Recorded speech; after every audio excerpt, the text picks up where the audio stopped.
Hey guys, how's it going? Welcome back to my channel, Gardening in Cold Spring Harbor. I hope all of you are doing well and staying safe and warm. In today's video, we're going to cover how you can either lower the pH level of your soil or up the pH level of the soil in your home garden. Maintaining the correct pH levels of your soil is crucial when it comes to gardening. Why? Because many plants will only uptake the nutrients if the pH level of the soil is to their desired level. There are so many ways you can either lower or up the pH level of your soil to make it either acidic or alkaline. And in today's video, we're going to cover all of those methods and all of those ways. So for those of you looking for the online gardening channel, which offers tips, tricks, easy, yet proven gardening advice to take your home guys to the next level, don't go anywhere, guys. Stick around with me today. Start with going below this video and clicking the subscribe button. Don't forget to click the bell icon as well if you want YouTube to send you notifications every single time I'll upload a new garden video. Now come with me. Let's get gardening. Different crops prefer different soil pH levels. If you're growing blueberries, if you're growing potatoes or basil in your home garden, those are just examples of crops that do like acidic soil pH levels. Crops like asparagus, sweet potatoes, even lavender, those prefer more alkaline pH soil. So let's dive right into how we can first lower the pH level of our soil, and then we'll get into all the ways, safe, organic ways that you can help raise the pH level of your soil. Because again, knowing the correct pH level of your soil is crucial when growing crops in your home garden. If you want those crops to absorb as much nutrients as possible, if you want those crops to grow and thrive, then we need to keep a very close eye on the pH level of our soil. Now let's dive right into all the materials and all the methods that can help us lower the soil pH level. Do you have pine trees growing in your home garden, and the landscape around your home garden? I have plenty of pine trees growing right here in my front yard. Guess what, my fellow home gardeners? Pine needles are an excellent material that helps lower the pH level of the soil in our home garden. If you gather all of the fallen pine needles and scatter them on the soil of your home garden, those pine needles will lower the pH level in the home of your garden. So don't discard of them. Make good use of them. Free use in your home garden. I have my beautiful potatoes growing right over here in these containers. Potatoes are yet another crop that prefers acidic soil.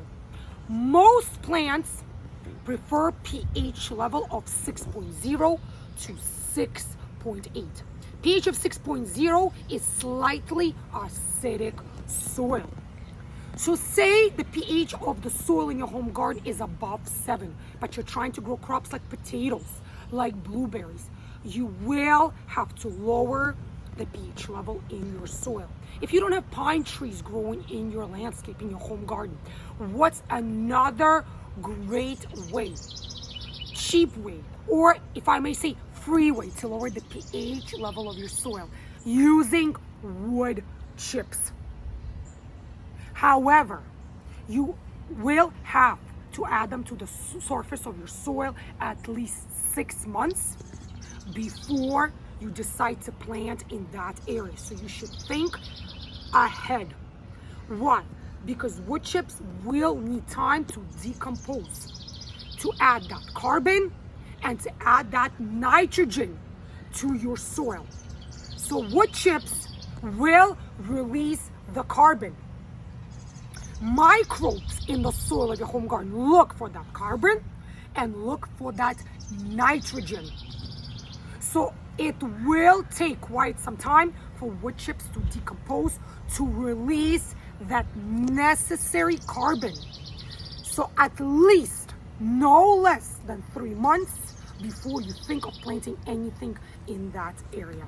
You used pine needles, wood chips, or a combination of both, and successfully lowered the pH level of the soil in your home garden. The next factor, which we must always consider, is what is the pH level of the water which we're using to water the crops in our home garden. Let's say that the pH of the water in your home is 7. So by constantly using that water to water our crops, eventually the pH level of the soil will go right back up. You retested the pH and now it's elevated once again. What can you use that always all of us home gardeners, all of us people have laying around our home to quickly lower the pH of the soil in our home garden? And that is our basic distilled white vinegar. I know that all of us have vinegar in the pantry, in the kitchen, somewhere in our home. So what is the proper composition? How much vinegar to how much water? What is the correct ratio?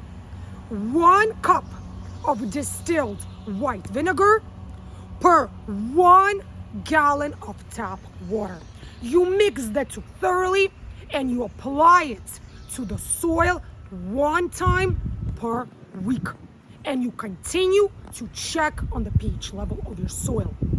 If the pH level is back down to where you need it to be, you discontinue the use of vinegar.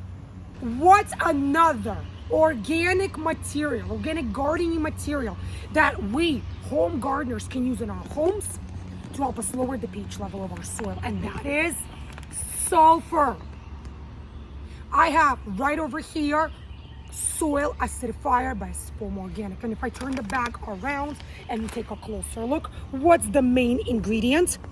Sulfur. Now, how much sulfur to add and when to add sulfur to the soil of our home gardens? Just like wood chips, if you decide to use sulfur as a method, as a material to help lower the pH level, no less than 6 months before you plan to plant anything in that area, in that container, or in the soil of your home garden.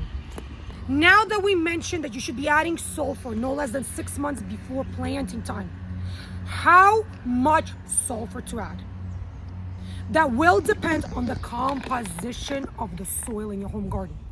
Does your soil have more clay or more sand? If you have clay composition soil in your home garden, you will have to add 1 pound of sulfur per 100 square feet. If the soil is more sandy, you will have to add 1.5 pounds of sulfur per 100 square feet. The most important question in today's video is, how can we measure the pH level of our soil? There are various ways that you can do this. The first and most basic that you can do at home is use a meter. Moisture meter. Why? Because majority of the meters measure the moisture composition as well as pH, as well as light source. I got this meter on Amazon on sale. It was under $10. I'm going to link it in the comment section below for those of you who are interested. How do you use this? You use the prongs, the metal prongs on the bottom of the meter, and you stick them into the soil as close to the plant's root system as possible. The deeper, the better. And now all you have to do is adjust what you're trying to measure. Are you trying to measure the moisture composition, or you're trying to measure the pH level? It showed me that this soil is quite alkaline. However, if you are using this meter, it's going to be just an approximation of the pH level. So what are the methods we can use to measure the pH level in our soil? If you want to get a more specific read on the pH level of your soil, you will have to purchase test strips. So the colors on the test strips will correlate with how acidic, how neutral, or how alkaline the pH level in your soil is. Now, if you want to get very specific, very precise, You will have to gather soil into a gallon-sized plastic bag and send it off to a lab that specifically tests soil for various nutrient compositions as well as pH level. A test like that will cost you around $40 to $50, and you should get the results back within a week. But if you do not want to spend that kind of money, get a moisture meter or test strips instead. Each packet comes with about 100 test strips or more, so they're gonna last you quite a long time. Now let's move on right along and talk about the 2 ways that you can up your pH level in your soil. Say you're growing sweet potatoes, lavender, asparagus. Those do not like acidic soil. In fact, they prefer alkaline soil. Guess what, my fellow home gardeners? You have grills in your home? Do you have fire pits in your home? Do you have fireplaces in your home? Do not discard off the ashes. If anything, use those ashes to your advantage. Add them to the soil in your home garden, and I promise you, they will increase the pH level in the soil. One more way that you can increase the pH level in the soil of your home garden is by using lime, calcium carbonate. Lime has a CCE number on it, calcium carbonate equivalent number. Lime comes with either 90% CCE or 100% CCE. I recommend that you try to locate 100% CCE composition. This way you will have to use less of it. If you happen to locate lime that's 100% CCE, you would have to use 1.2 pounds per 100 square foot area. If the lime which you have is 90%, which is less CCE composition, you would have to use 1.4 pounds of lime per 100 square foot area. Wood ashes also have CCE number. Wood ashes are either 25% or 50%. So you would have to use 2 to 4 times more wood ash than you would use lime. This is it for this video, you guys. In today's video, we spoke about how we can adjust the pH level of the soil in our home garden. We spoke about various methods and materials that we can use to lower the pH level, various materials and various methods that we can use to up the pH level in the soil of our home gardens. If you have enjoyed the content of today's video, if you found today's video to be useful, helpful, informative, in absolutely any way, don't be shy, guys. Show me that support by clicking thumbs up below. Leave your comments in the comment section as well. I personally read each and every single one of your comments and respond to each and every single one of you, my fellow home gardeners, my loyal viewers, and you guys, my precious subscribers. For those of you who haven't yet subscribed to my gardening channel, Gardening in Cold Spring Harbor, don't wait any longer, guys. Do so today. Super easy for you to do, super pleasing and rewarding to me. Just go below this video and click the subscribe button. Click the bell icon as well if you want YouTube to send you notifications every single time I'll upload a new garden video. Stay healthy, happy, be well, and happy gardening, guys. And I'll see you again in my new upcoming garden videos. Bye, guys.